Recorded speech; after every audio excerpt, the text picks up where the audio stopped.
नमस्कार, खबर उत्तराखंड में आप सभी का स्वागत है। मैं हूं आपके साथ यशी शुक्ला। रुक करेंगे खबरों का, लेकिन इनसे पहले एक नजर सुर्खियों पर। आईआईटी रुड़की ने जारी किया जेईई एडवांस 2026 का रिजल्ट। परीक्षा में शुभम ने किया टॉप। 4 जून से सांसद राहुल गांधी उत्तराखंड में करेंगे चुनावी शंखनाद। प्रदेश प्रभारी कुमारी शैलजा ने दौरे से पहले तैयारियां परखी। टेरी के नरेंद्रनगर नगर पालिका परिषद चुनाव में कांग्रेस को झटका। अध्यक्ष पद पर भाजपा प्रत्याशी निर्विरोध निर्वाचित। उत्तराखंड में होम स्टे पर बड़ी कार्रवाई। 150 का रजिस्ट्रेशन रद्द और 55 पर जुर्माना।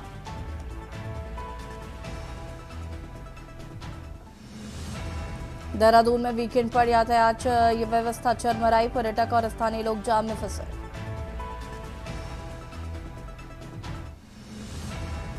उत्तराखंड के पहाड़ी इलाकों में आज भी बदला रहेगा मौसम का मिजाज। बारिश के साथ आंधी तूफान की चेतावनी।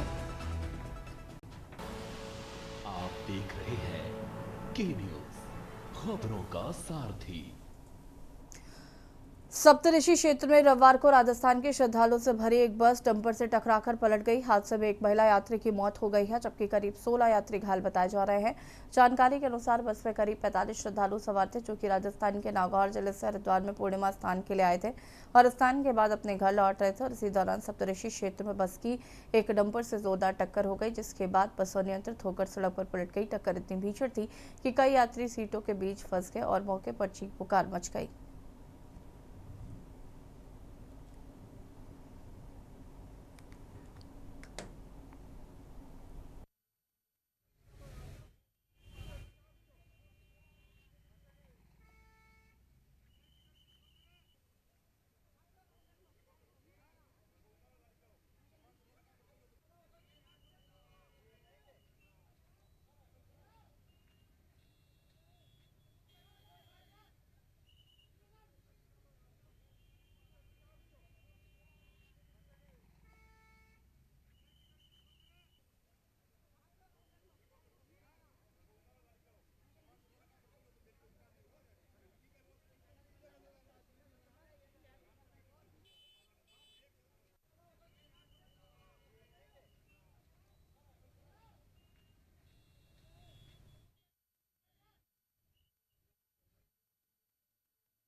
उत्तराखंड में कांग्रेस के शीर्ष नेता राहुल गांधी के प्रस्तावित दौरे को लेकर राजनीतिक सरगर्मियां तेज हो गई है। कांग्रेस नेताओं द्वारा इसे चुनावी शंखनाद के रूप में देखा जा रहा है। कांग्रेस के उत्तराखंड प्रभारी कुमारी शैलजा ने देहरादून में कहा कि राहुल गांधी 4 जून को उत्तराखंड पहुंचेंगे। इस दौरान उनका अल्मोड़ा और पौड़ी में विभिन्न कार्यक्रमों में शामिल होने का कार्यक्रम तय है। उन्होंने बताया कि दौरे की तैयारियां अंतिम चरण में है और पार्टी संगठन स्तर पर व्यापक तैयारियां की जा रही।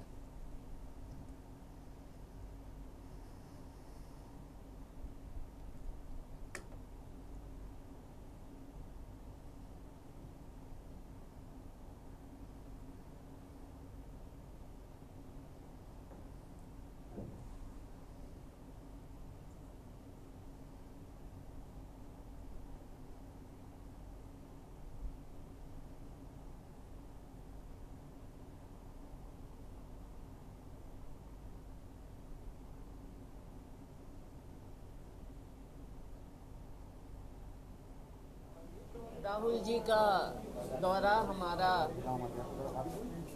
अल्मोड़ा और पौड़ी में और देहरादून में 2 दिन का दौरा है। अल्मोड़ा में पब्लिक मीटिंग होगी, पौड़ी में एक्स सर्विसमैन के साथ मीटिंग होगी और देहरादून में हमारे कांग्रेस के नेताओं के साथ, पदाधिकारियों के साथ राहुल जी की मीटिंग है। तो 2 दिन का दौरा है और हमें खुशी है कि राहुल जी के आने से यहाँ पर पार्टी को भी नई ऊर्जा मिलेगी और बल्कि ना केवल देहरादून में,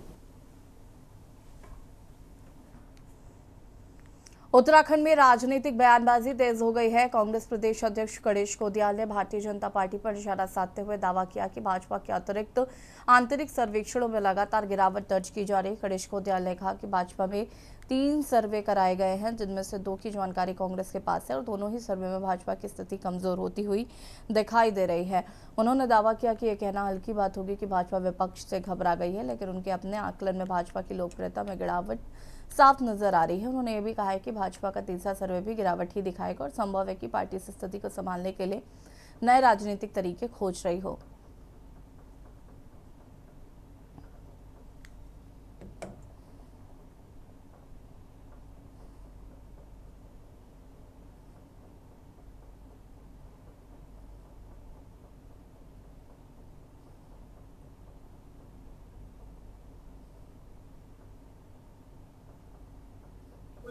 महिला अच्छा हाँ मतलब कैंडिडेट ये बहुत हल्की बात हो जाएगी। मैं कहूँगा कि भाजपा हमसे घबरा गई है, ये सब बातें मैं उचित नहीं समझता। पर ये है कि भारतीय जनता पार्टी ने 3 सर्वे किए जो मेरी जानकारी में, उसमें से 2 सर्वे के अंश मेरे पास भी आए। जो 2 सर्वे में जो अंश मेरे पास आए उनमें लगातार वो गिरावट की तरफ आगे बढ़ रहे हैं। उनके संभावनाओं पर जो है लगातार प्रश्न चिन्ह लग रहा है, गिरावट होते जा रही है, आते जा रही है। अब उसके लिए हो सकता है कि वो कोई तरीका इजाद कर रहे हो कि भाई इसको कैसे थामा जाए। एक सर्वे और होना है और यकीन के साथ मैं कह सकता हूं कि उसमें भी वो गिरावट दर्ज करेंगे।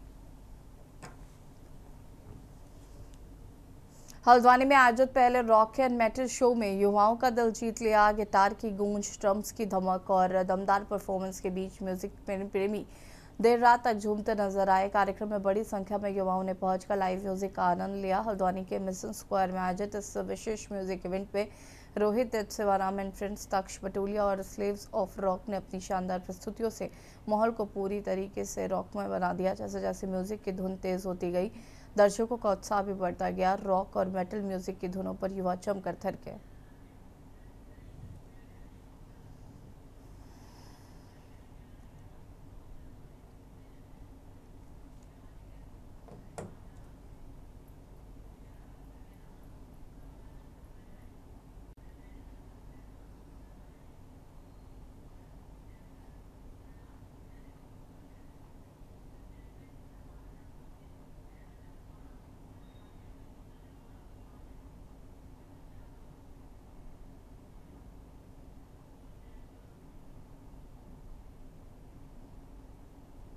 ये आज का युवा जो है वो 10 तरह की चीज़ों में है। कुछ गंदे नशे की आदत है सबको।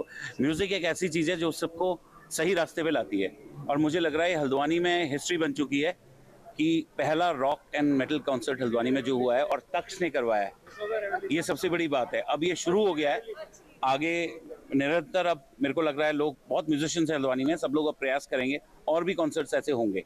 लेकिन ये शुरुआत तक्ष ने कर दी। बहुत बहुत बधाई तक्ष को और दीपक गुलोटिया जी को बहुत बहुत बधाई जिन्होंने ये जगह दी, स्टेज दिया। मैंने जितना सोचा था उससे ज़्यादा तैयार थी क्योंकि काफ़ी अच्छा रिस्पांस आया। यंगस्टर्स बहुत थे, सारे एज ग्रुप के लोग थे, नैनीताल से भी लोग हैं, काफ़ी अच्छा। और सब कह रहे हैं कि नेक्स्ट ईयर भी करना है, मे बी विंटर्स में भी करना, सो अच्छा रिस्पांस।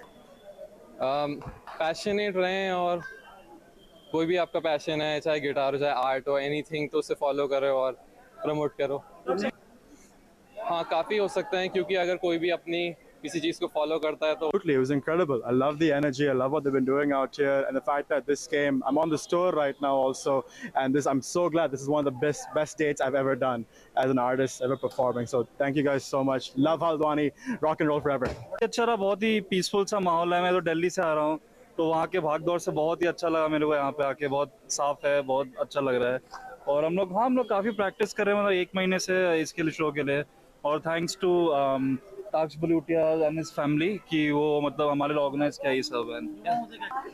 युवाओं से म्यूजिक पढ़ते रहिए और सिखाते भी रहिए और इंस्पायर भी करते रहिए। उत्तराखंड के विश्वविख्यात चारधाम यात्रा का दौर चल रहा है। देश विदेश से लाखों श्रद्धालु प्रदेश आगमन का चारधाम यात्रा का आनंद ले रहे हैं।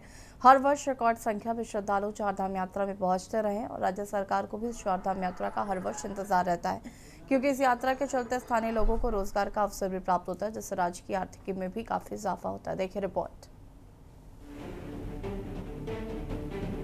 अक्सर चर्चाओं में रहने वाली बद्री केदार मंदिर समिति एक बार फिर गंभीर आरोपों के चलते सुर्खियों में है।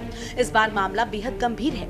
आरोप है कि श्रद्धालुओं की ओर से दान पात्र में चढ़ाई गई राशि का इस्तेमाल नेताओं, उनके परिजनों और खास लोगों के अवाभगत में किया गया। इन आरोपों के बाद बीकेटीसी ने मामले को गंभीरता से लिया और इसलिए बीकेटीसी ने मामले की जाँच के आदेश देते हुए एक जाँच समिति का गठन भी किया।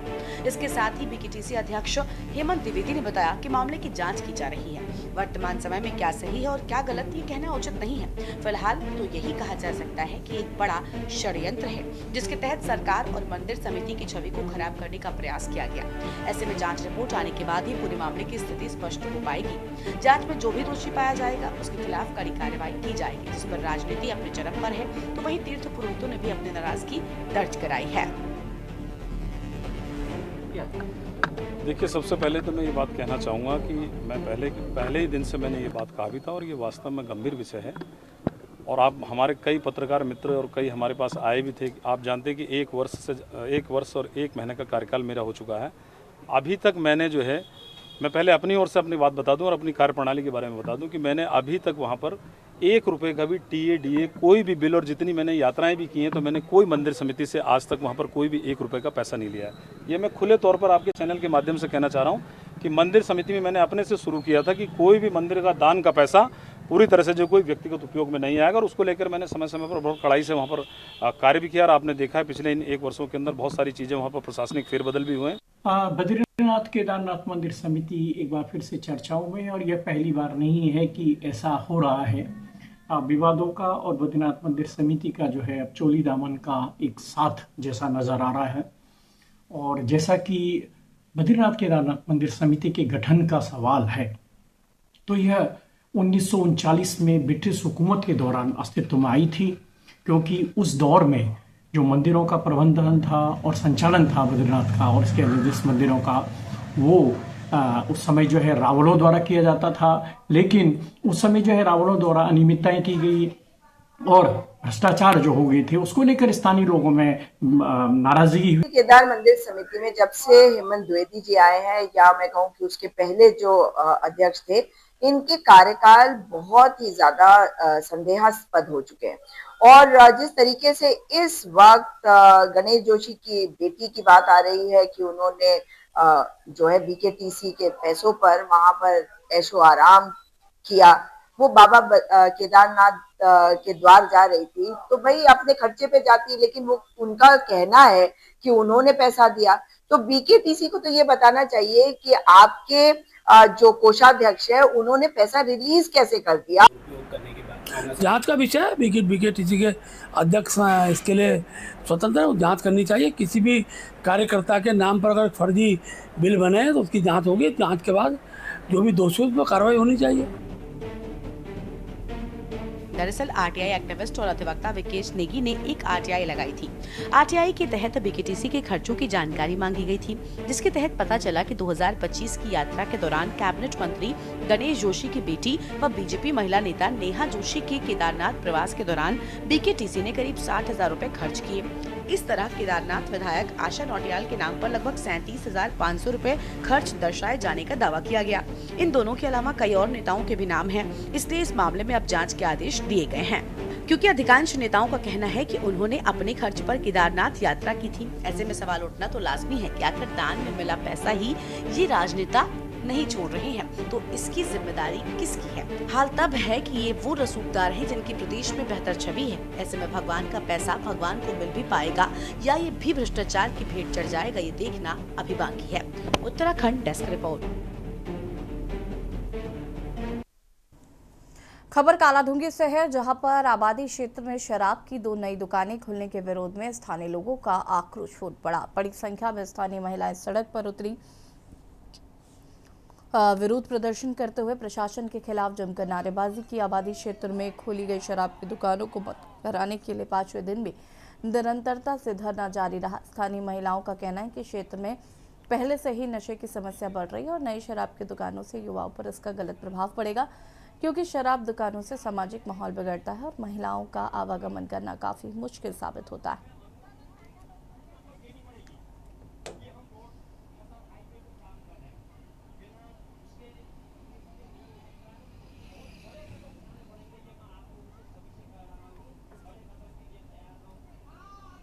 दिनों से यहाँ पर एक धरना प्रदर्शन चल रहा है। जो 2 शराब की दुकानें यहाँ पर खुली गई हैं, कलाडोंगी जैसा खासकर ये पहाड़ की तलहटी में बसा हुआ हमारा बड़ा सुंदर गांव, सुंदर क्षेत्र, जहाँ बिल्कुल शांत वादियाँ, शांत लोग यहाँ पर निवास करते हैं, और अचानक यहाँ पर 2 दुकानें शराब की खोल दी गई हैं। उसके विरोध में यहाँ पर महिलाएं इकट्ठी हैं। मैं यहाँ के जो भी चुने हुए जनप्रतिनिधि हैं उन लोगों से भी कहना चाहूँगा कि जो ये मुद्दा यहाँ पर आया हुआ है, जिसमें तमाम महिलाएं, तमाम समाज के लोग यहाँ पर इकट्ठे हुए हैं, हम यहाँ पर जो ये इंग्लिश और देसी की शराब की दुकानें खुली है, इसके खिलाफ हम यहाँ पर धरने में बैठे हैं। पहले इन्होंने इंग्लिश की दुकान, शराब की दुकान खोली थी, फिर हमने लोगों ने विरोध करा, यहाँ के जनप्रतिनिधियों को भी बताया, और लेकिन वो बंद करने की बजाय ये एक और देसी शराब की दुकान भी खोल रहे थे यहाँ पर। तो मजबूरन पूरे क्षेत्रवासियों को यहाँ पर आके धरने में मजबूरन बैठना पड़ा। दिक्कत तो इतनी है कि कुछ हम लोग घर से बाहर निकलना मुश्किल हो रहा है। बच्चे हमारे छोटे छोटे बच्चे हैं, अगर वो रोड में आ रहे हैं तो फट से उनको स्पाइन सॉफी दिख रही है।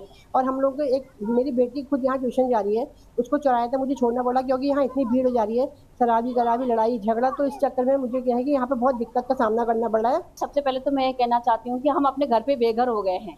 इंसान जब इधर उधर से कहीं से परेशान होता है, दुखी होता है, डरता है, भय होता है, तो वो अपने घर पे आके सुरक्षित महसूस करता है। आज हम अपने घर पे असुरक्षित बिल्कुल इतनी ऐसा महसूस कर रहे हैं कि हम क्या करें, कहाँ जाएं। मैं कह रही हूँ जिसका हम विरोध कर रहे हैं, 2 वाइन शॉप जो खुल रही हैं हमारे अगल बगल में, हम इसका विरोध कर रहे हैं। और यहाँ रुकेंगे, छोटे से ब्रेक के लिए जल्द हाजिर होता है।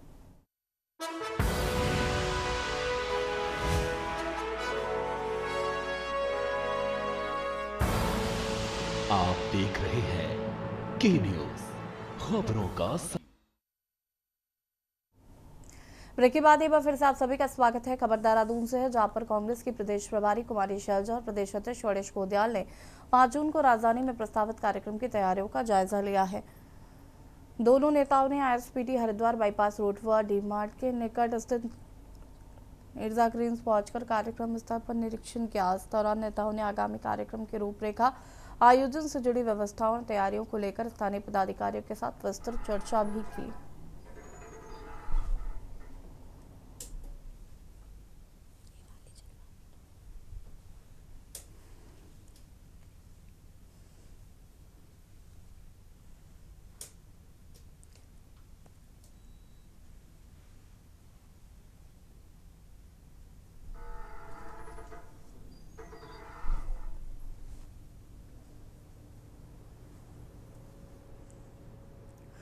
उत्तराखंड पर्यटन विभाग एवं भारतीय सेना के संयुक्त तत्वाधान में 31 मई व 1 जून 2026 तक सीमांत नीति घाटी में आयोजित होने वाले नीति एक्सट्रीम अल्ट्रा ट्रन 2026 का भव्य शुभारंभ हुआ। उच्च हिमालयी क्षेत्रों में साहसिक पर्यटन को बढ़ावा देना तथा सीमांत क्षेत्रों की सांस्कृतिक एवं प्राकृतिक विरासत को राष्ट्रीय पहचान दिलाने के उद्देश्य से आयोजित यह कार्यक्रम राज्य सरकार की वाइब्रेंट बॉर्डर विलेज अवधारणा को भी सशक्त बनाने की दिशा में महत्वपूर्ण पहल है।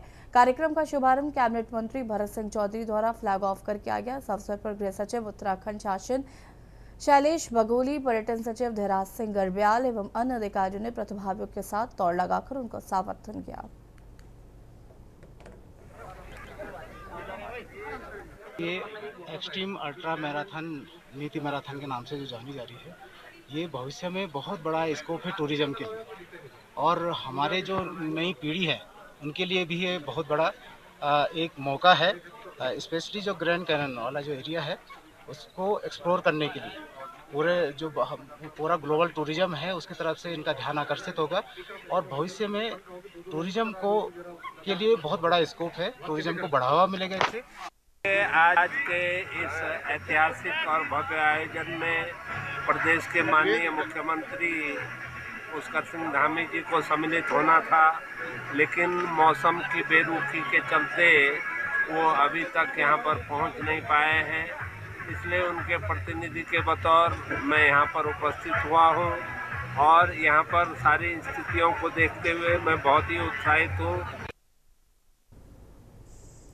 रामनगर के ग्रामीण क्षेत्र चिल्खिया में एक नवविवाहिता की संदिग्ध परिस्थितियों में फांसी लगने से मौत हो गई। घटना के बाद इलाके में सनसनी फैल गई, जबकि मृतका के परिजनों में कोहराम मचा हुआ है। सूचना मिलने के बाद मौके पर पहुंची पुलिस ने शव को कब्जे में लेकर जांच शुरू कर दी है।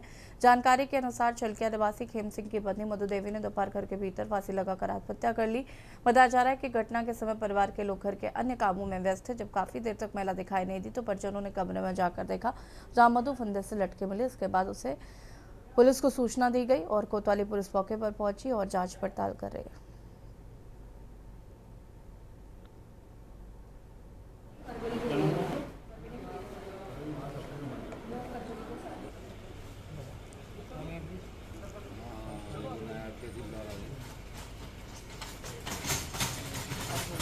ये मधु देवी वाइफ ऑफ खेम सिंह, जिसकी उम्र 24 साल है, इसने फांसी लगा दी और जिसको अभी हम हॉस्पिटल में लाए हैं।